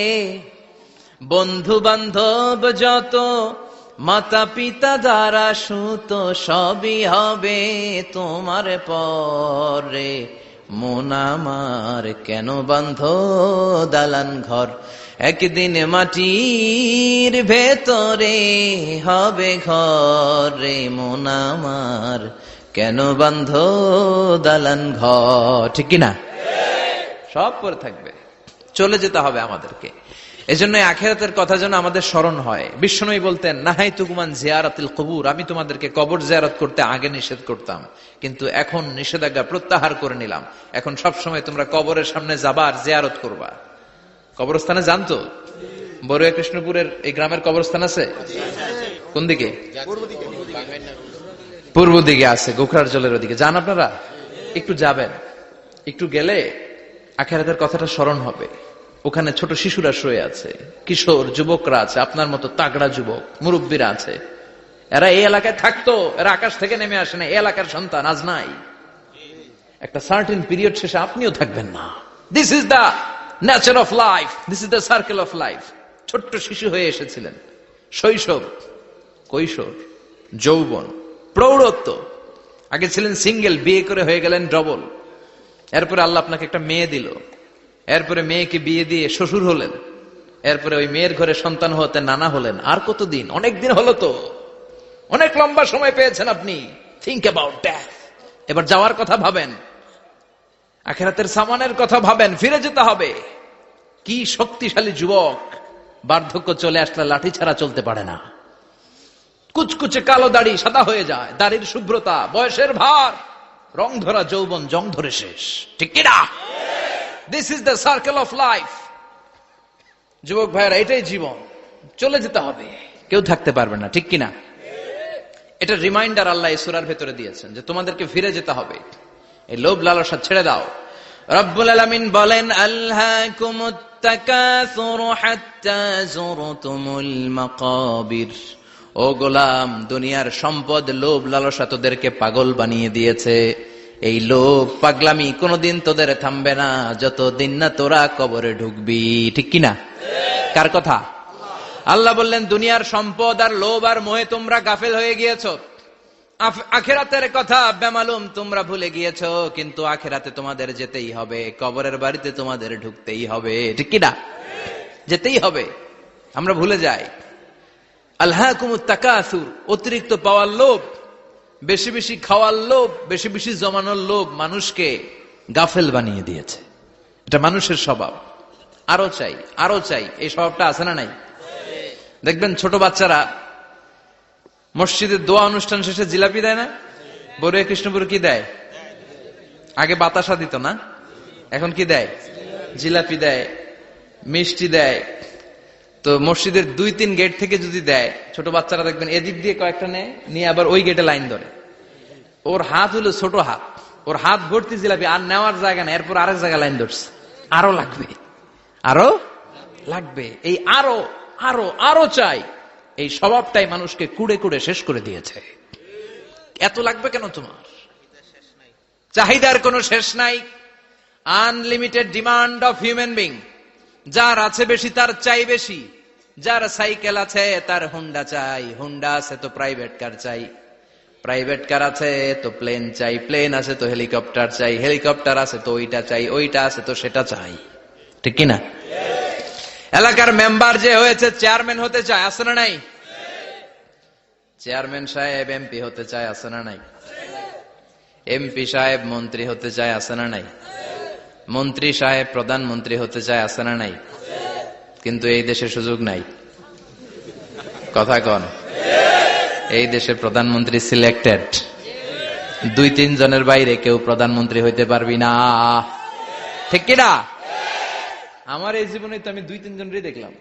বেগম খালেদা জিয়া, মাননীয় প্রধানমন্ত্রী শেখ হাসিনার ছোট্টবেলা দেখেছি এরশাদকে। আমরা তখন ছোট। তো মানুষের চাহিদার কোনো শেষ নাই। যার আছে বেশি তার চাই বেশি। এজন্য বিষ্ণু বলেছেন, উনজুরু ইলা মান হুয়া আসফালা মিন, তোমার চেয়ে যে খারাপ আছে ওর দিকে তাকাও। ওয়ালা তানজুর মান হুয়া আ'লা মিন, তোমার চেয়ে যে ভালো আছে ওর দিকে তাকায়ও না, তোমার চেয়ে যে খারাপ অবস্থানে আছে ওর দিকে তাকাও। অনেকে নিজের অবস্থান নিয়ে সুখী না, এরকম আছে না নাই? আল্লাহ আমার এটা দিল না রে, ওইটা দিল না রে, পাইলাম না রে, কিচ্ছু হয় না, কি করব জীবনে, হতাশ। আসলে আছে কিন্তু অনেক, কিন্তু শুকরিয়া নাই, ডাকাত। ঠিক কিনা? নিজের অবস্থান নিয়ে সুখী না, কিন্তু অনেক লোক আছে তারা আপনার অবস্থানে পৌঁছতে চায়। তাদের দিকে তাকিয়ে দেখেন, আপনি যে অবস্থানে আছেন এই অবস্থানে পৌঁছাটা অনেকের কাছে স্বপ্ন। তারা প্রতিনিয়ত সংগ্রাম আর স্ট্রাগল করে যাচ্ছে আপনার অবস্থানে পৌঁছতে, আর আপনি এটা নিয়ে সন্তুষ্ট না। শেখ সাদির নাম শুনেছেন? বালাগাল উলা কাশাফাত দুজা, এই কবিতাটার রচয়িতা ইরানের বিখ্যাত এক কবি। উনি একবার আর্থিক সমস্যার মধ্যে দিয়ে সময় কাটাচ্ছেন, টাকা নাই, পয়সা নাই, পায়ে দেওয়ার মতো জুতা নাই। উনি খুব দুঃখ পেলেন, হায় রে, আমি ইরানের এত বড় কবি, আমার পায়ে দেওয়ার মতো জুতা নাই। দুঃখ ভরা মন নিয়ে রাস্তায় হাঁটতে বেরোলেন। হাঁটতে হাঁটতে হঠাৎ দেখলেন একটা লোক শুয়ে শুয়ে কাঁদছে, ওই লোকটার 2টা পাই নাই, পাই নাই। উনি সেজদায় পড়ে গেলেন, আল্লাহর কাছে ক্ষমা চাইলেন, আল্লাহ অনেক দিয়েছ, শুকর আলহামদুলিল্লাহ।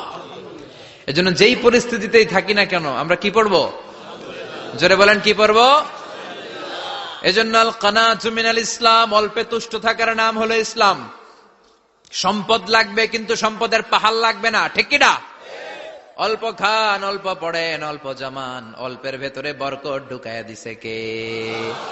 দেখবেন যাদের সম্পদ অল্প তারা সুখী বেশি। জরিপে এটা দেখা গিয়েছে, অনেক সার্ভেতে এটা এসেছে, যারা সম্পদশালী এরা দুঃখী বেশি, এদের দুঃখ বেশি, টেনশন বেশি। খুব স্বাভাবিক, টাকা যার বেশি রোগ তার বেশি, টাকা যার বেশি টেনশন তার বেশি, টাকা যার বেশি ঘরে শান্তি তার কম। আছে না নাই? ঘরের ভেতরে অশান্তি, ছেলে কথা শোনে না, ছেলে টানে গাঞ্জা, মেয়ে করে পরকিয়া। আছে না নাই? স্ত্রী কথা শোনে না, ভালোবাসা নাই, ঘরটা জাহান্নামের টুকরা। রোগ বালাই, এক একটা হসপিটাল বিল পরিশোধ করতে মাসে 5 লাখ 10 লাখ। আছে না নাই? কিছু খেতে পারে না, ডাক্তার একেবারে ডায়েট মেনু বেঁধে দিয়েছে। ডায়েট, ভেরি ডায়েট মেনু, এটা এটা এটা এটা কিছুই খাবেন না, শুধু গরু খাবেন না, খাসি খাবেন না, চিংড়ি খাবেন না, খালি ঘাস খাবেন। ইচ্ছে মতো ঘাস খাবেন, মানে ঘাস জাতীয় যত আইটেম আছে সব খাবেন, শাক খাবেন, সবজি খাবেন, সালাদ খাবেন। গরু, চিংড়ি, মুরগি, গোশত, ইলিশ কিছু খেতে পারে না। তাহলে রোগ বেশি, খাওয়ার মজা নাই, ঘরে সাংসারিক শান্তি নাই, খালি ব্যারাম আর ব্যারাম। ঠিক কিনা? কিন্তু সম্পদের পাহাড় ঘটেছে। আর অল্প যারা খায়, অল্প পড়ে, রিক্সাওয়ালা, কুলিওয়ালা, অল্প বেতনের চাকরি, কিন্তু হক হালালি মেনে চলে, দেখবেন শান্তি আছে অনেক। হ্যাঁ, বাসা ভাড়া দেয়, ফ্যামিলি চালায়, বাচ্চাদের স্কুল বিল, এরপরও মাস শেষে 1-2 হাজার টাকা হাতে থেকে যায়। আর ওর প্রতি মাসে 10 কোটি টাকা ইনকাম, তারপরও ব্যাংকের ঋণ আছে না নাই? সুখ কারে বলে? কিভাবে আপনি সুখকে ডিফাইন করবেন? সুখ তো টাকায় কিনা যায় না, শান্তি টাকা দিয়ে হয় না, শান্তি দেওয়ার মালিক কে? শান্তি আছে অল্প খেয়ে শুকর করার মধ্যে, শান্তি আছে আলহামদুলিল্লাহর মধ্যে। চিল্লায় বলেন ঠিক কিনা? এজন্য অল্প খাবো, অল্প পড়বো, অল্প জামাবো, অল্পের ভেতরে বরকত দিয়েছে কে? দেখেন, ধনী ভাইরা খেতে পারে না, কিন্তু রিক্সাওয়ালার কি সমস্যা হয়? রিক্সাওয়ালারা সব খেতে পারে। কুলিওয়ালা, দিনমজুর, এরা একেবারে স্লিম সুঠাম দেহি, মেদহীন পেট, পেটে কোনো মেদ নাই, ভুড়ি নাই, আর কোটিপতিদের মেদ আছে না নাই? এত বড় বড় পেট, ঠিক কিনা? আমাদেরও পেট আছে, তবে হালাল পেট। এটা হারাম টাকা দিয়ে এই ভুড়ি বানাই নাই আমরা। চিল্লায় বলেন ঠিক কিনা?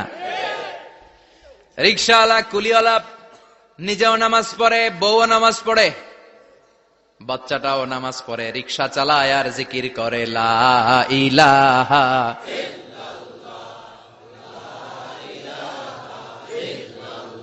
লা ইলাহা ইল্লাল্লাহু মুহাম্মাদুর রাসূলুল্লাহ সাল্লাল্লাহু। সুখ আর শান্তি, তাদের ঘরে সুখ। ধনী কোটিপতি ভিআইপি সিআইপিস, এদের রাতে ঘুম নাই। 1 ঘন্টা ঘুমানোর জন্য 4টা ট্যাবলেট খাওয়া লাগে, এরকম আছে না নাই? কিন্তু ঘুমের জন্য যে ট্যাবলেট খাওয়া লাগে রিকশাওয়ালা এটা জানেই না। ওর যেখানে রাইত ওইখানেই, ওর মাথা বিছনায় লাগতে দেরি, ওর ঘুম আসতে দেরি হয়। ওর ঘুমে নাকের ডাকের আওয়াজে ট্রাকের ইঞ্জিনও ফেল। সুবহানাল্লাহ পড়েন। এজন্য অনেক বেশি সম্পদের পাহাড় করা লাগবে, এই চিন্তা যেন আমাদের মাথায় না আসে। চিল্লায় বলেন ঠিক কিনা? এজন্য রব্বুল আলামিন বলেন আল্হাকুমুত তাকাসুর হাত্তা যুরতুমুল মাকাবির। বেশি বেশি সম্পদ উপার্জনের আকাঙ্ক্ষা তোমাদেরকে আখিরাত থেকে গাফেল বানিয়েছে।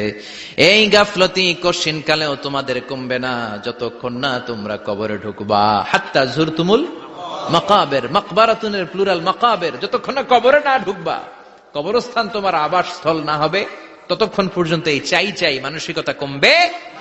মানুষের স্বভাব হলো আরো চাই, আরো চাই, আরো চাই করে ফকিরেরা কারা? আল্লাহ গালি দিয়ে বললেন তোরা সব ফকিরনি। তোরা কি? ইয়া আইয়ুহান নাসু আনতুমুল ফুকারাউ ইলাল্লাহ ওয়াল্লাহু হুয়াল গানিয়ুল হামিদ। সুবহানাল্লাহ পড়েন। আল্লাহ ডেকে বললেন গোলাম আনতুমুল ফুকারা ইলাল্লাহ, তোমরা সবাই ফকির, ধনী হলো একজন, তিনি কে? আল্লাহ শুধু ধনী, আর মানুষের স্বভাব হচ্ছে আরো চাই, আরো চাই। ওর 2 তলা বিল্ডিং, আমার 3 তলা লাগবে। ওর 2টা গাড়ি আছে, আমার 3টা লাগবে। আছে না নাই? বিশ্বনবী বললেন কিয়ামতের আগ দিয়ে মানুষের মধ্যে আকাঙ্ক্ষায় প্রতিযোগিতা বেড়ে যাবে, প্রতিযোগিতামূলক টেন্ডেন্সি। কার চেয়ে কে বড় হতে পারে, কার চেয়ে কে বেশি টাকার পাহাড় বানাতে পারে। আছে না নাই? বিশ্বনবী বললেন ওয়া আনতারাল হুফাতাল উরাতাল আলাতা রিয়া আশ-শাইয়াতা তাওয়ালুনা ফিল বুনিয়ান। কিয়ামতের আগে এমন কিছু লোক যাদের গায়ে দেওয়ার মতো জামা ছিল না, পায়ে দেওয়ার মতো জুতা ছিল না, পেটে দেওয়ার মতো খাবার ছিল না, সমাজের কেউ তাদেরকে চিনত না। হঠাৎ করে এই লোকগুলো ধনী হয়ে যাবে। And they will start to construct, they will compete to construct high rises building in the cities. শহরে গ্রামে এরা বড় বড় বিল্ডিং বানানো শুরু করবে। এই উঁচা উঁচা বিল্ডিং আমাদের সমাজে আছে না নাই? কৃষ্ণপুরে 2 তলা 3 তলা বিল্ডিং আছে নি? আছে। আজ থেকে 20 বছর আগে ছিল? আমি তো 20 বছর আগে যখন আসছি কিছুই ছিল না, খালি পানি আর পানি। আর এখন 2 তলা 3 তলার অভাব নেই। গরিপুর পাশে না আপনাদের? এদিকে গরিপুর, গরিপুরে যে বিল্ডিং আছে বাংলাদেশেও নাই, ঠিক কিনা? সারা বাংলাদেশের সবচেয়ে দামি জায়গা হচ্ছে গরিপুর বাজারের জায়গা। জানেন এটা? বসুন্ধরা, গুলশান, বনানী, বাড়িধারা, উত্তরার 3-4 ডবল দাম এই জায়গার, ঠিক কিনা? বিল্ডিং এর পর বিল্ডিং। আমি যখন ঢাকা যাই দেখি গরিপুর আসতেছে, মানে গরিপুরের বিল্ডিং আর শহরগুলো আস্তে আস্তে হাইওয়ের পাশাপাশি চলে আসতেছে।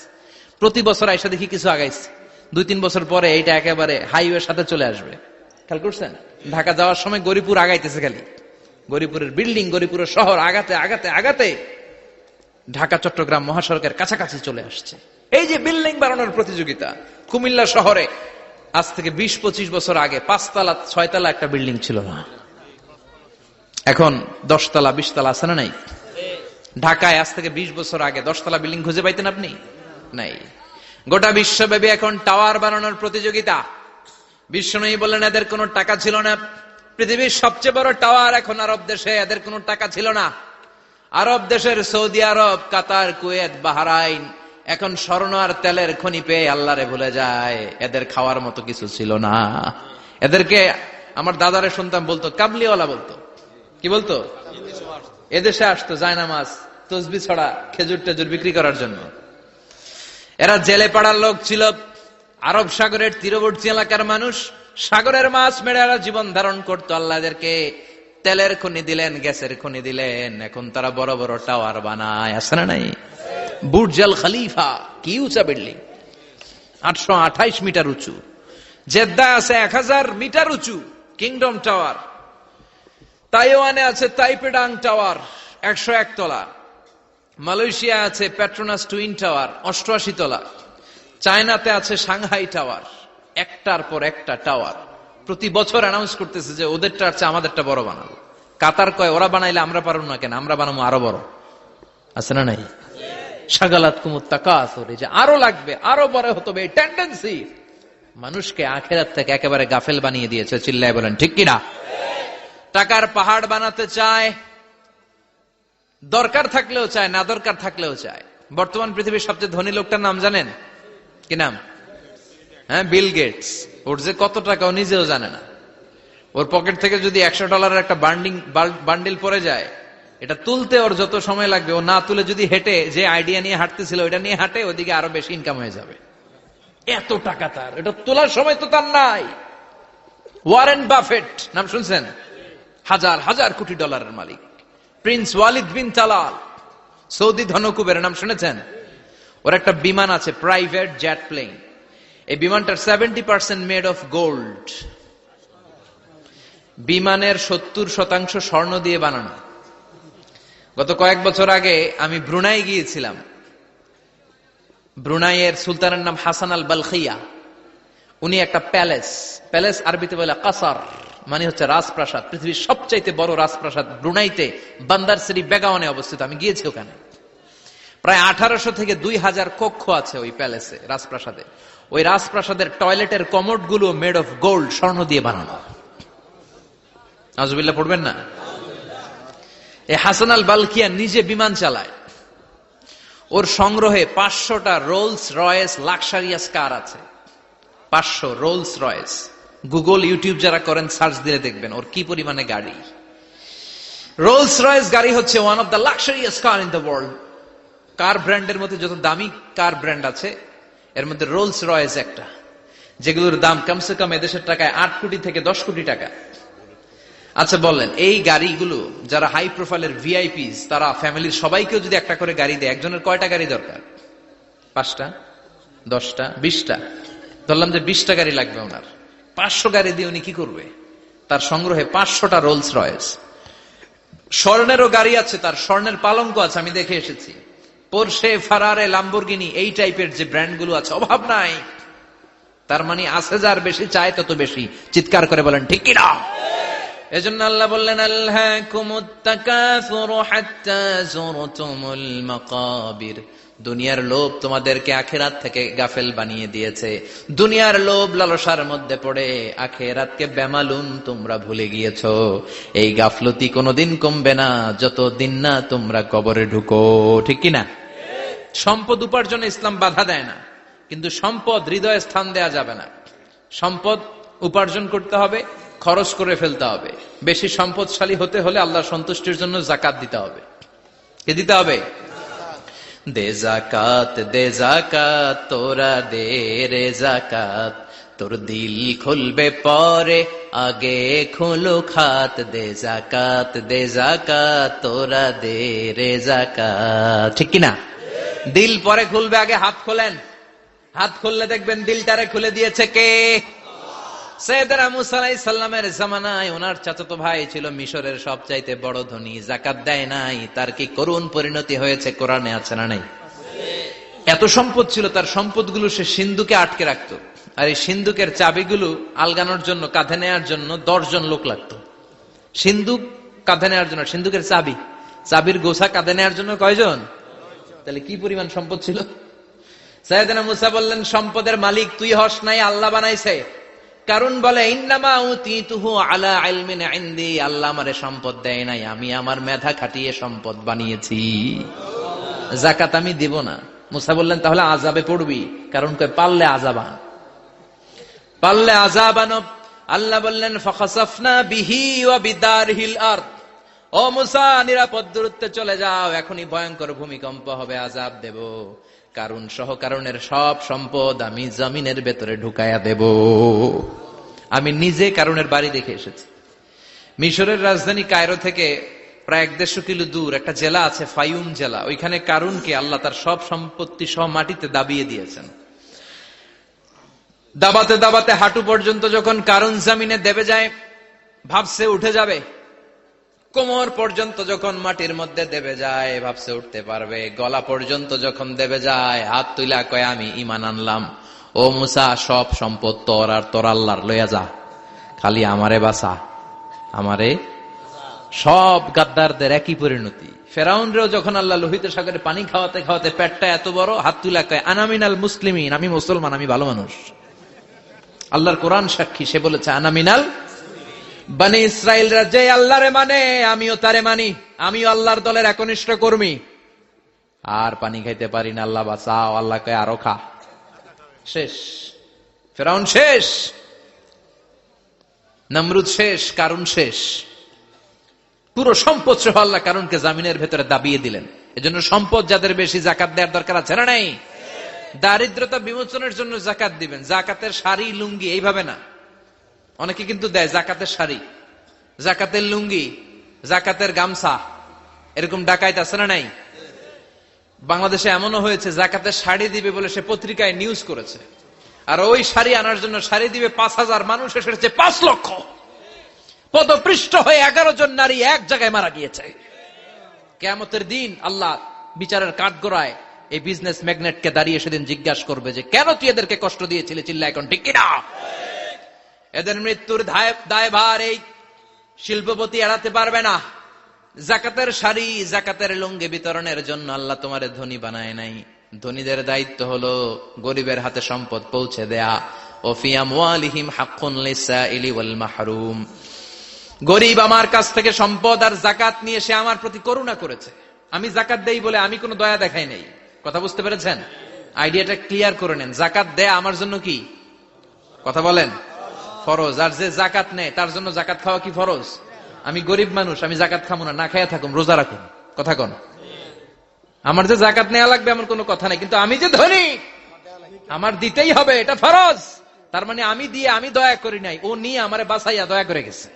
চিৎকার করে বলো ঠিক কিনা? ইসলাম বলে রাস্তার এক পাশে 5 তলা আর এক পাশে গাছতলা, এটার নাম ইসলাম না। খেটে খাওয়া মানুষ, সুবিধা বঞ্চিত মানুষদের দ্বারে যে তুমি জাকাতের টাকা পৌঁছে দাও। জাকাতকে ফরজ করা হয়েছে দারিদ্রতা বিমোচনের জন্য। আপনি শাড়ি লুঙ্গি দিলে কি হবে? ওরে শাড়ি দিচ্ছেন দুপুরে, রাত্রেবেলা ও আরেক জায়গায় লাইন ধরে আছে, বিরিয়ানির প্যাকেট দিতেছে ওইখানে। কথা কোন, সারাটা বছর ও জাকাতের টাকা নেবে, ওর কিচ্ছু হবে না। বরং এমন কিছু তাকে করে দিতে হবে যেটা দিয়ে সে ফ্যামিলি লিড করতে পারে। একটা সিএনজি কিনে দেন, ওই ফ্যামিলিতে কোনো যুবক থাকলে সিএনজি চালায়া, অটো চালায়া ফ্যামিলিটারে চালাবে। একটা টঙের দোকান করে দেন, চায়ের দোকান, চা বিক্রি করে ফ্যামিলিটারে চালাবে। অস্ট্রেলিয়ান একটা গাই কিনে দেন, গরুর দুধ বিক্রি করে তার ফ্যামিলি চলবে। কিংবা মাছের একটা খামার করে দেন, মুরগির খামার করে দেন, ঠিক কিনা? ওমরে ফারুক বলতেন এমন ভাবে জাকাত দাও যাতে করে যাকে জাকাত দিয়েছে জীবনে কোনোদিন সেজন্য আর কারো কাছে যে হাত পেতে জাকাতের জন্য দাঁড়িয়ে না থাকে। এই বিধানটা কার? এজন্য আল্লাহ বললেন আলহাকুমুত তাকাসুরু হাত্তা যুরতুমুল মাকাবির। দুনিয়ার লোভ লালসা তোমাদের কমবে না যতদিন না তোমরা কবরে ঢুকো। কার কথা? চিল্লায় বলেন কার? এজন্য দুনিয়ার প্রতি যে আমাদের লোভ, এটা কি বাড়াইতে হবে না কমাইতে হবে? এই দুনিয়ার জীবন এটা ক্ষণিকের। আমাল হায়াতুদ দুনিয়া ইল্লা মাতাউল গুরুর। এটা ভোগের সামগ্রী, আজ আছে কাল না, এটা হাতের ময়লা। দুনিয়ার এই জীবনের দৃষ্টান্ত হচ্ছে 4টা স্বর্ণের টুকরা আর 3টা লাশের মতো। স্বর্ণের টুকরা 4টা, চিৎকার করে বলেন তো কয়টা? লাশ 3টা, জোরে বলেন কয়টা? অনেক অনেক আগের যুগের 3 জন যুবক জীবিকার তাগিদে তারা বের হয়েছে কর্মসংস্থান করে খাবে। প্রতিমধ্যে তারা গুপ্তধন পেয়েছে, স্বর্ণের বার পেয়েছে, এত বড় বড় 4টা পেয়ে তারা মহা খুশি। আমাদের আর কাজ করা লাগবে না, এগুলো বেচে আজীবন খাবো, সুখে থাকবো। তো 3 জন মিলে বললো 4টা স্বর্ণের টুকরা 3 জনের মধ্যে ভাগ করে দেওয়ার আগে একজন এক কাজ কর, বাজার থেকে কিছু রুটি নিয়ে আয়, খুব ক্ষুধা লেগেছে, খেয়ে নেই। একজন রে রুটি আনতে পাঠিয়ে 2 জন মিলে ভাবে ওইটারে যদি মেরে ফেলতে পারি তাহলে তো তোর আর আমার মধ্যে কোনো ঝামেলা নাই। স্বর্ণের টুকরা কয়টা? তুই নিবি 2টা, আমি নেব 2টা। আর যেটারে রুটি আনতে পাঠাইছে ওইটা মনে মনে ভাবতেছে রুটির মধ্যে বিষ মিশাই নিয়ে যাব। কি মিশাবো? বিষ খাইয়া ওইটা শেষ, সবগুলো আমার। তো বিষ মিশায় নিয়ে আসছে, আর আগের পরিকল্পনা অনুযায়ী এই দুইজন মিলে তাকে নৃশংসভাবে হত্যা করেছে। হত্যার পরে কয় প্রচন্ড ক্ষুধা লাগছে, ল আগে খায়া লই।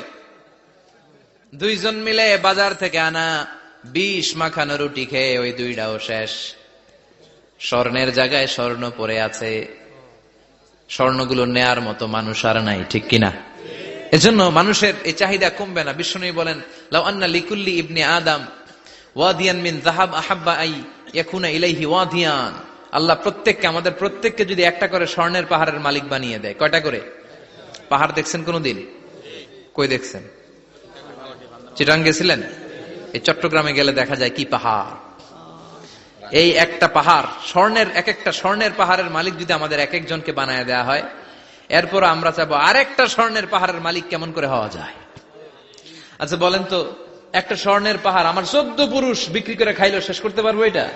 তো আরেকটা কেন লাগবে আমার? ওয়ালাই আমলা আফাহু ইল্লা তুরাব। বিষ্ণু বলেন, কবরের মাটি যতক্ষণ না তোর মুখে না ঢুকবে, তোর এই চাওয়া চাওয়া খাই খাই স্বভাব বন্ধ হবে না। এজন্য আল্লাহ বললেন, আলহাকুমুত তাকাসুরু হাত্তা যুরতুমুল মাকাবির। দুনিয়া তোমাদেরকে গাফেল বানিয়ে দিয়েছে, গাফলতি কমবে না যতদিন না কবরে ঢুকো।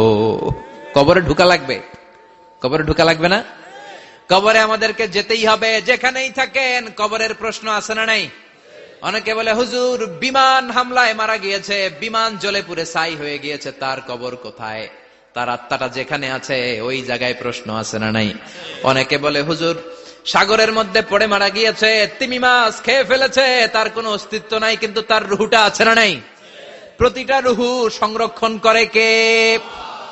প্রত্যেকটা আত্মা আল্লাহর কাছে সংরক্ষিত থাকে। প্রতিটা রুহু, প্রতিটা মানুষ মালাকুল মাউতকে দেখতে পায়।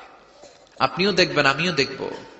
মুমিনদের কাছে এসে মালাকুল মাউত একজন যুবকের বেশে সাদা ধবধবে জুব্বা পরে সুগন্ধি মেখে মুমূর্ষু ব্যক্তির শিয়রে বসে বসে বলে, ইয়া আইয়াতুহান নাফসুল মুতমাইন্না, হে প্রশান্ত আত্মা, উখরুজি ইলা মাগফিরাতুল্লাহি ওয়া রিদওয়ানি, আল্লাহর ক্ষমা আর দয়ার দিকে বের হয়ে আসো। বলা মাত্রই মুমিনের আত্মাটা স্মুথলি বের হয়ে আসে। কাফান মিন আকফানিল জান্নাহ, হানুত মিন হানুতিল জান্নাহ, জান্নাত থেকে আনা সুগন্ধি কাফনের মধ্যে পেঁচিয়ে তিনি রূহটাকে নিয়ে ইল্লিনে চলে যায়। সরাসরি দেখে মালাকুল মাউতকে। আর যারা ইসলাম বিরোধী, কোরআন বিরোধী, তাদের সামনে এসে মালাকুল মাউত ত্রাস সৃষ্টি করে। আগে ধমক। হাইওয়েতে মাঝে মাঝে ডাকাতি হয় না? বাসগুলোর মধ্যে যখন ডাকাতি হয়, বাসে থাকে 50 জন, ডাকাত ঢুকে 5 জন। এই 5 জনের ভয়ে সবগুলো পেশাব করে দেয়, কারণ ত্রাস সৃষ্টি করে। এসেই চাইনিজ কুড়াল দিয়ে আগে কুবায় দেয় 4-5 জনের। রক্ত দেখে কি দেওয়ার সব আগে রেডি করে রাখে। মালাকুল মাউত এসে কাফের নাস্তিক মুশরিকদের সামনে সেরকম একটা ত্রাস সৃষ্টি করে, ভয়ে লোকটা কাঁপতে থাকে। ওর কাছে ভদ্র ভাষায় কথা বলে না, সুন্দর জামা পরে আসে না, কালো কুচকুচে চেহারা, ভয়ঙ্কর একটা রূপ নিয়ে, আকৃতি নিয়ে ইসলাম বিরোধীদের মাথার সামনে আসে, দুর্গন্ধযুক্ত চেহারার দেহ নিয়ে ধমক দিয়ে বলে, ও পাপাত্তা, ইয়া আইয়াতুহান নাফসুল খাবিসা উখরুজি ইলা গাদাবিল্লাহ, হে পাপাত্তা, আল্লাহর রাগ, ক্রোধ আর গজবের দিকে বের হয়ে আয়। মুমিনের আত্মা বলার সাথে সাথে যেমনি মুমিনের দেহ থেকে বের হয়ে জান্নাতি কাফনের ভেতরে ঢুকে, কাফেরদের আত্মাও কি এরকম তাড়াতাড়ি বেরোতে চায় নাকি? কাফেরদের আত্মা বেরোতে চায় না। ডানে দৌড়, বায়ে দৌড়, সামনে দৌড়, পেছনে দৌড়, আহা দৌড়াদৌড়ি করে। মালাকুল মাউত এটাকে টেনে হিচড়ে, একটা জীবিত ছাগলকে জবেহ না করে, জবাই না করে, তার চামড়া উল্টা দিকে টেনে হিচড়ে বের করলে ছাগলটা যত কষ্ট পায়, এর চেয়ে কমসে কম 70 গুণ বেশি কষ্ট দিয়ে কাফের মুশরিক আর গাদ্দারদের রূহ কবজ করা হয়। আল্লাহ এই পরিস্থিতি থেকে তুমি আমাদের বাঁচাও। মুমিনদের রূহ যেমনি কবজ হয়, ওইভাবে রূহ কবজের ব্যবস্থা করে দিও। ইমানের মৃত্যু নসিব করে দিও, শাহিদি মৃত্যু নসিব করে দিও। আমাকে শহীদ করে সেই মিছিলে শামিল করে নিও, যে মিছিলের নেতা মীর হামজা, খোবায়েবে খাব্বাব, আল্লাহর কাছে ছিল অতি প্রিয়, শামিল করে নিও আমাকে শহীদ করে, সেই মিছিলে শামিল করে নিও। পড়েন আমিন। আরো জোরে পড়েন আমিন। তার মানে বিমান দুর্ঘটনায় হোক, কিংবা লঞ্চ ডুবিতে হোক, কিংবা আগুনে পড়ে হোক, কিংবা আত্মঘাতী হামলায় হোক, যে যেখানেই মারা যায়, কবরের 3টা প্রশ্ন তার জন্য আছে না নাই? ইসলাম বিরোধীদের জন্য প্রশ্ন 3টা, আপনারা যারা মুমিন তাদের জন্য 4টা, আপনাদের জন্য একটা বেশি। আলহামদুলিল্লাহ কোন? কবরে এসে প্রথম প্রশ্ন করবে, মুনকার নাকির যখন চলে আসবে, 40 কদম যখন আত্মীয় স্বজনরা লাশটাকে কবরের মধ্যে দিয়ে 40 কদম চলে যায়, তখনই ফেরেশতা চলে আসে। আহা, শেষ, সব শেষ। এসেই পরীক্ষা শুরু। মার রব্বুক, তোর রবের নাম কি? চিল্লায় বলেন, আমাদের রবের নাম কি? আমরা বলবো রব্বি আল্লাহ, আল্লাহ আমারে রব। দমে দমে তনু মনে তারি অনুভব। পড়েন, আল্লাহ আমারে রব। তোমার দুনিয়াতে আমি যেদিকে তাকাই, অথই নিয়ামতে ডুবে আছি সবাই। পাখ পাখালির গানে শুনি তসবিহ কলো রব, তসবিহ কলো রব, আল্লাহ আমারে রব। প্রথম প্রশ্ন, তোমার রব কে? আমরা বলবো আমাদের রব আল্লাহ। দ্বিতীয় প্রশ্ন, ওমা দীনু, তোমার ধর্মের নাম কি? আমরা কি বলবো? তৃতীয় প্রশ্ন, বিশ্বনবীর চেহারা দেখিয়ে বলা হবে আতারিফু হাযার রাজুল, এই লোকটারে চিনো নাকি? আমরা বলবো চিনি, আমাদের প্রাণের নবী। ঠিক কিনা?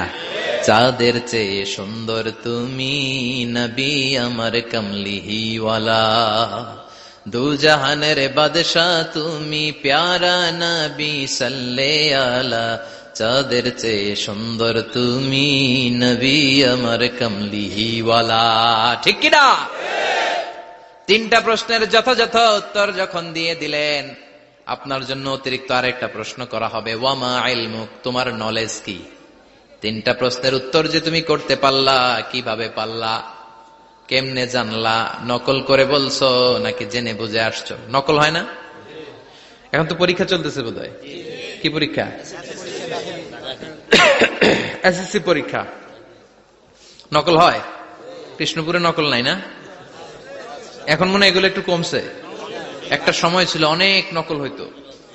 পাঞ্জাবের ভিতরে নকল, পকেটের নকল, টুপির ভিতরে নকল, মৌজার ভিতরেও নকল, এমনকি মেয়েরাও নকল করে পরীক্ষার হলে আসে না নাই? স্কেলের মধ্যে লিখে নিয়ে যায়, হাতের মধ্যে লিখে নিয়ে যায়, ওড়নায় লিখে নিয়ে যায়, কাপড়ে লিখে নিয়ে যায়, আসে না নাই? ফেরেশতারা বলবে নকল করছো নাকি? কেমনে জানলা? 3টা প্রশ্নের উত্তর তুমি কেমনে বললা? আল্লাহ তোমার রব, ইসলাম তোমার ধর্ম, এই লোকটা বিশ্বনবী, কেমনে চিনলা? আপনাকে তখন বলতে হবে আমি কোরআন থেকে শিখেছি, আমি হাদিস থেকে শিখেছি, আমি ইসলাম জেনে বুঝে মেনেছি, আমি আন্দাজে কোথাও ঘুরি নাই। চিল্লা এখন ঠিক কিনা? আপনাকে বলতে হবে। এজন্য শিখতে হবে, প্রতিনিয়ত ইসলাম সম্পর্কে জানতে হবে, আখের গোছাতে হবে, জীবনটাকে আলোকিত করতে হবে। চিল্লায় বলেন ঠিক কিনা? 4টা প্রশ্নই যখন হয়ে গেল, ফেরেশতারা বলবে আহলান ওয়া সাহলান ওয়া মারহাবান বিক, খোশামদেদ, কংগ্রাচুলেশন, খোশামদেদ, কংগ্রাচুলেশন, সব প্রশ্নের উত্তর তুমি পেরেছো। ফায়ুফসাহু লাহু কবরুহু 70 যিরান, আপনার কবরটারে 70 হাত লম্বা করে দেয়া হবে। ওয়া ইফতাহু লাহু বাবুন ইলাল জান্নাহ, আপনার কবর থেকে জান্নাতের দিকে দরজা খুলে দেয়া হবে। ওয়া ইউলবাসু মিন লিবাসি আহলিল জান্নাহ, জান্নাতের 2টা রেশমি কাপড়ের পোশাক এনে আপনারে পরিয়ে দেয়া হবে। আর বলা হবে নাম কানাউ মিলা আরুস, ঘুমাও, sleep, you should get some sleep now, তোমাকে লম্বা সময় পাড়ে দিতে হবে, ঘুমাও। কানাউ মিলা আরুস, যেমনি বর বাসর রাতে আরামসে ঘুম দেয়, বাসর রাতে যেমনি বর কনেকে নিয়ে মধুর ঘুম দেয়, তুমিও ঘুমাও, কেউ তোমার ঘুম ভাঙবে না। মালাক ইসরাফিলের, কিয়ামতের জন্য ইসরাফিলের সিংহায় যে ফুৎকার আছে, ওই ফুৎকার ছাড়া কোনো কিছুই তোমার ঘুম ভাঙাতে পারবে না। আলহামদুলিল্লাহ পড়েন। আল্লাহ আমরাও যেন 4টা প্রশ্নের উত্তর দিয়ে লম্বা একটা ঘুম দিতে পারি। পড়ে না আমিন। ওয়াম্মাল কাফির ওয়া আহলুশ শিমাল, আর ইসলাম বিরোধী যারা, তাদের সামনে আসবে মালাকান আসওয়াদান আজরাকান, কৃষ্ণ বর্ণের দেহ, নীলাভ বর্ণের দুটো চোখ, গায়ের রং কালো, চোখের রং নীল, দেখতে কেমন লাগে? আলিফ লাইলার ভূতের মতো। কথা কন। গায়ের রং কালো, চোখের রং নীল। ফেরেশতা দুইটা আসবে, এসে ত্রাস সৃষ্টি করবে, এসে বলবে, বল তোর রবের নাম কি? মার রব্বুক। ইসলাম বিরোধী মুশরিক, কাফের, নাস্তিক এরা বলবে, আমি জানি না আমার রবকে, আমি জানি না। আমি তো আজীবন শুধু চেয়ার করেছি, মদ খেয়েছি, আমি ধর্ষণে সেঞ্চুরি করেছি দুনিয়ার বুকে, আমি টেন্ডারবাজি করেছি, চাঁদাবাজি করেছি, আমি মাস্তানি করেছি, আমার দাপটে এলাকার ইসলাম প্রিয়রা বাসায় ঘুমাতে পারে না। আমি ছিলাম টেন্ডারবাজ, আমি ছিলাম গডফাদার, সন্ত্রাসীদের লিডার, আমি ছিলাম ডন 1, 2, 3 সব, আমি ছিলাম ডনের ডন, আমি ছিলাম মাস্তান, রংবাজ। রব টব কি আমি তো জানি না। লাদ্রি লাদ্রি, আমারে জিজ্ঞেস করো না। আবার প্রশ্ন করা হবে, ওয়ামা দীনুক, তোর ধর্মের নাম কি? বলবে, লা আদরি, আমার কোন ধর্ম নাই, আমার কোন ধর্ম নাই, আমি শুধু মৌজ মাস্তিতে ছিলাম, আমি আনন্দ ফুর্তি করেছি, ইসলাম নিয়ে আমার মাথা ব্যথা ছিল না। আজীবন ইসলাম রে আমি বাস দিয়েছি, চিল্লায় বলেন ঠিক কিনা? ইসলাম বিরোধীদের সাথে ছিল আমার চলাফেরা, আমার সব সাঙ্গপাঙ্গ ছিল গুন্ডা, বদমাশ, ইসলাম বিরোধী। রব কি, ইসলাম কি, এগুলো আমি জানি না। আমার এগুলো জিজ্ঞেস করো কেন? ধর্ম কি আমি জানি না, আমি কিচ্ছু মনে করতে পারছি না। 3 নম্বর প্রশ্ন করা হবে, আচ্ছা আরিফ হাদার রজুল, দেখো তো এই লোকটারে চিনো কিনা? কয় না, চিনি না, তবে মনে হয় এই লোকটারে দুনিয়ার বুকে আমি গালি দিতাম, এই লোকটার বিরোধিতা করতাম, ব্লগের মধ্যে এই লোকটার ব্যাপারে কুৎসা রটনা করতাম, এই লোকটার কার্টুন বানিয়ে আমি হিংসা ছড়িয়ে দিতাম, এই লোকটার ব্যাপারে আমি এলাকার মধ্যে অপপ্রচার চালাতাম। ফেরেশতারা বলবে, তাই? এই ছিল তোর ডিউটি? দাঁড়া, এখনই আমাদের খেলা শুরু, এখনই শুরু। ফায়ুতরাকু বিমাতারিক মিন হাদিদ, লোহার একটা হাতুড়ি দিয়ে মাথা থেকে পা পর্যন্ত পিটানো হবে, পিটিয়ে ওর গোশতর হাড্ডিগুলোকে থেতলে ফেলা হবে। ওয়ায়ুকালু লিল আরদি ইলতাইমি, কবরের দুই পাশের মাটিরে বলা হবে, এবারে দুই দিক থেকে তোরা চাপ দে। চাপ দেয়া হবে, ধাক্কা ধাক্কি করেও সে সুবিধা করতে পারবে না। মাটি আসতে আসতে আসতে আসতে দেহের দুই দিকে লেগে এমন জোরে দুইটা চাপ দিবে, ফাতাখতালিফা আদলাউহু, তার ডান পাশের পাজরের হাড্ডি বাম দিকে ঢুকে যাবে, বাম দিকের হাড্ডি ডানে চলে যাবে। বিশ্বনবী বললেন, এই হাতুড়ি দিয়ে পিটানোর শাস্তি, কবরের চাপ দেওয়ার শাস্তি চলতেই থাকবে হাত্তাল কিয়ামা, কিয়ামত পর্যন্ত। আল্লাহ কবরের শাস্তি থেকে আমাদের বাঁচাও। আমরা এই আযাব পেতে চাই না, আমরা যেন ঠিকভাবে কবরের 4টা প্রশ্নের উত্তর করে দিয়ে লম্বা ঘুম দিতে পারি। আল্লাহ তুমি তৌফিক দাও। এজন্য আল্লাহ বললেন, গোলাম দুনিয়া নিয়ে পাগল হয়ে থেকো না, এই দুনিয়ার জীবন আসল জীবন নয়, আসল জীবন হলো কবরের জীবন। জোরে বলেন ঠিক কিনা? এই জন্য মাঝে মাঝে কবরে যাবেন, কবরস্থানে দাঁড়িয়ে চিন্তা করবেন, এই জায়গায় আমারও আসতে হবে। দিন যাবে, রাত আসবে, বৃষ্টি হবে, শীত আসবে, কেউ আমার দেখতে আসবে না, একা থাকতে হবে, একা, বড় একা, অন্ধকার, বড়ই অন্ধকার। ওই কবরের জীবনের সামান গোছানোর দরকার আছে না নাই? ওই কবরে সুখে শান্তিতে থাকতে চাইলে নামাজ পড়ার দরকার আছে না নাই? কোরআন পড়ার দরকার আছে না নাই? ছেলে মেয়েগুলোরে মানুষের মতো মানুষ করার দরকার আছে না নাই? আজকে যিনি উপস্থাপক চমৎকার কথা বললো, আমরা যেন মাদককে না বলি, আমরা যেন ফেন্সিডিলকে না বলি, আমরা যেন ইসলামের পক্ষে থাকি, আমরা ইসলামের কোন বিপক্ষে শক্তির সাথে যেন হাত না মিলাই, সব সময় যেন আমরা কোরআনের পক্ষে থাকি, ইসলামের পক্ষে থাকি। 5 ওয়াক্ত সালাত গুলো যেন জামাতের সাথে আদায় করি, আব্বা আম্মার যেন খেদমত করি, আর বিনয়ী মানুষ যেন হতে পারি, ঠিক কিনা? আল্লাহ আমাদের সবাইকে কথাগুলো বুঝার ও আমল করার তৌফিক দান করো। আরো জোরে পড়েন আমিন।